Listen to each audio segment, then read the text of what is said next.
Hello students, this is the video fifth of the chapter Indian Economic Development 1950 to 90। इस पर हम चल रहे थे। उससे पहले हम पढ़ चुके हैं कि इंडियन एग्रीकल्चर डेवलपमेंट किस तरह डेवलप हुआ और क्या क्या हमने न्यू स्ट्रेटेजी अडॉप्ट की, ग्रीन रेवोल्यूशन और इंडियन एग्रीकल्चर ने किस तरह इंडस्ट्रीज को बढ़ावा दिया। इंडस्ट्रियल डेवलपमेंट भी एग्रीकल्चर से ही जुड़ा हुआ है। Agro based industries likely to be interlinked with the industry। अब देखते हैं इंडस्ट्री एंड ट्रेड किस तरह इंटरलिंक्ड है। इंडस्ट्री जानते हैं हम और ट्रेड व्यापार को कहा जाता है। तो reasons for rapid growth of industry, industry के रैपिड ग्रोथ के रीजंस क्या थे। ठीक है, रैपिड मीन्स क्या होता है, स्पीड में। तो हमें अपने देश में इंडस्ट्रियल ग्रोथ को और तेजी से बढ़ाना था। क्यों बढ़ाना शुरू किया? ठीक है, तो क्यों हमने बढ़ाना शुरू किया रैपिड ग्रोथ को इंडस्ट्रियल में? क्योंकि हमें अदर कंट्रीज से डेली गुड्स इंपोर्ट करनी पड़ती थी। ब्रिटिश मेड गुड्स यूज कर रहे थे, दूसरे देशों से इंपोर्ट करते थे। डेली की बनी चीजें, जो हम किराना की आज चीजें जितनी भी यूज कर रहे हैं वो सब किसी इंडस्ट्री से बन करके आई हैं। ठीक है, क्लोथ्स भी bear, books and manufactured goods, even mobile phones, machines, building materials, सभी मशीन जो बन रही हैं वो भी कहीं ना कहीं इंडस्ट्री से बनती हैं।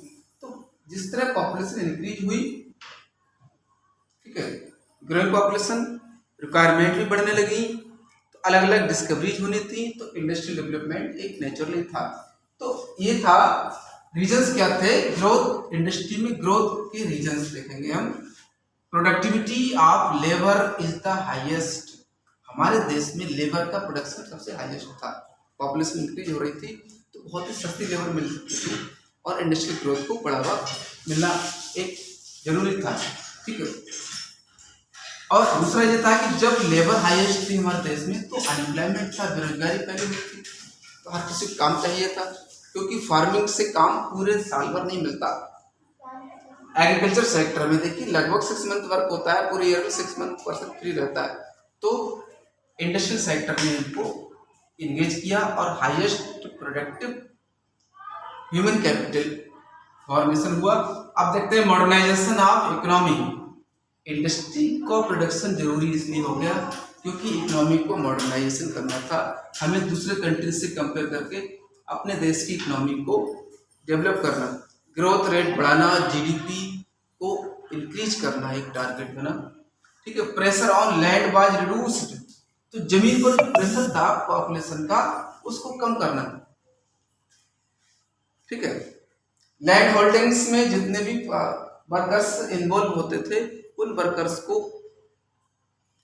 वहां से कुछ वर्कर्स को कम करके इंडस्ट्रियल सेक्टर में लेके आना एक टारगेट था।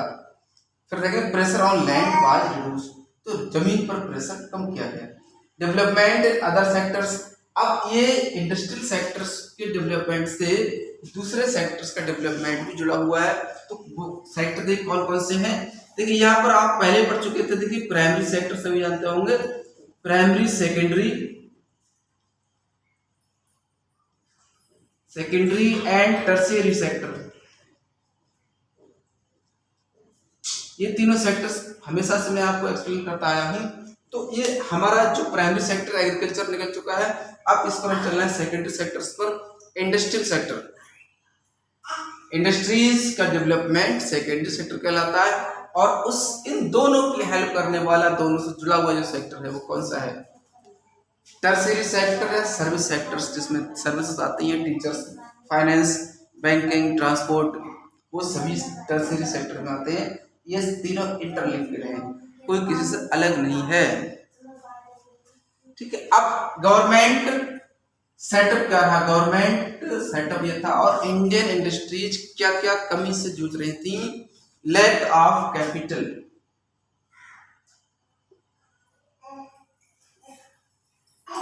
Lack of capital. हमारे देश में इंडस्ट्री शुरुआत होना बहुत बड़ा फर्क था।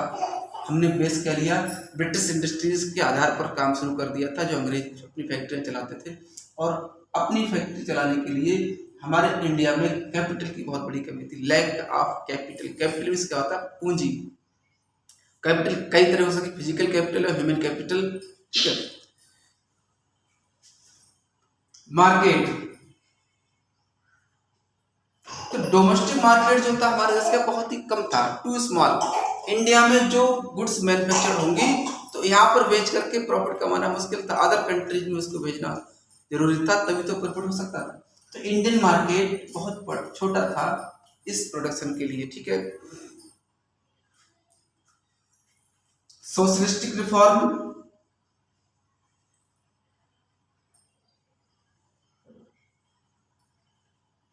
एक सोशलिस्टिक रिफॉर्म की जरूरत थी हमारे देश में। ठीक है। सोशलिस्टिक रिफॉर्म, तो देखिए ये किस ईयर में शुरू हुआ, 1956 टू 1956। ठीक है। IPR 1956 का IPR, Indian policy of resolution. तो 1956 में इंडियन पॉलिसी ऑफ रेजोल्यूशन शुरू की गई थी। इसके आधार पर देखिए स्मॉल और कॉटेज इंडस्ट्रीज शुरू किए गए, small scale industries and cottage industries. Small scale industries independence up to the, अब देखिए स्मॉल स्केल इंडस्ट्री शॉर्ट होते हैं, देखिए लगभग 1 crore, maximum up to 1 crore, 1 crore तक इन्वेस्टमेंट करने वाले स्मॉल स्केल इंडस्ट्री हुआ करते थे। और कॉटेज इंडस्ट्रीज उससे शॉर्ट होते थे। और उसके बाद देखिए लार्ज स्केल में more than 1 crore, more than 1 crore investment जहां होता था वो लार्ज स्केल इंडस्ट्री कहलाते थे। तो क्लास इसमें देखिए कुछ मेन पॉइंट आपको नोट करना है, नोट कर लीजिए।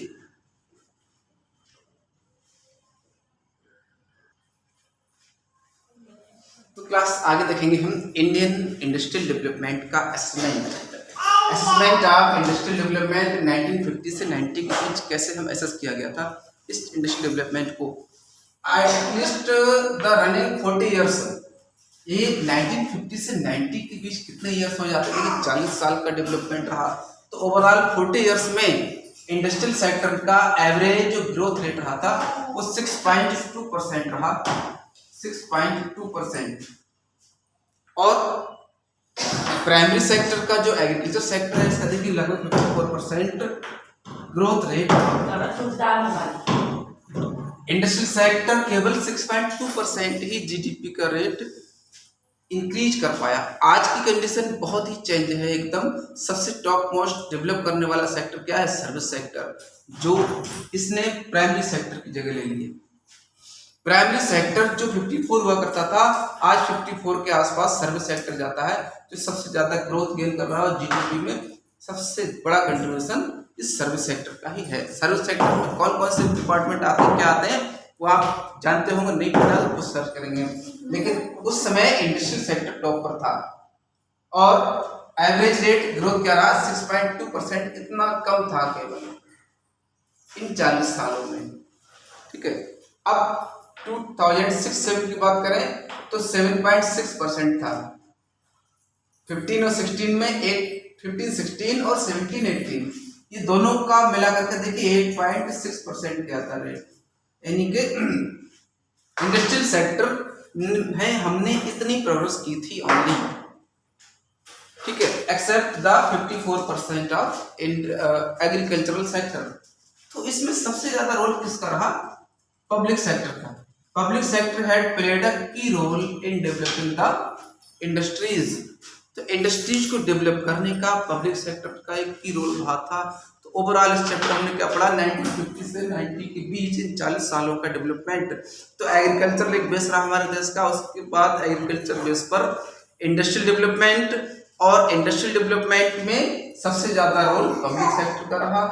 और 3 सेक्टर्स का कंपैरिजन में इंडस्ट्रियल सेक्टर ने कुछ प्रोग्रेस की उस समय, लेकिन 90 से आगे जब बढ़े थे हम तो इंडस्ट्रियल सेक्टर बहुत डेवलप होता गया, जो आज कंटिन्यू हो रहा है।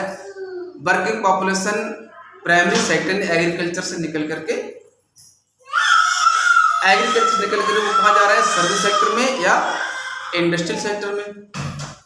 तो इस तरह ये रिप्लेस हो गया है, ठीक है। फार्मिंग पर डिपेंडेंसी कम हो गई है, ओवरऑल जीडीपी इंक्रीज होना आज भी देश के लिए प्रॉब्लम है। आज भी हम अदर कंट्रीज से कंपटीशन नहीं कर पा रहे हैं, हमें और प्रोग्रेस करने की जरूरत है जिससे कि देश एक डेवलप्ड बन सकेगा।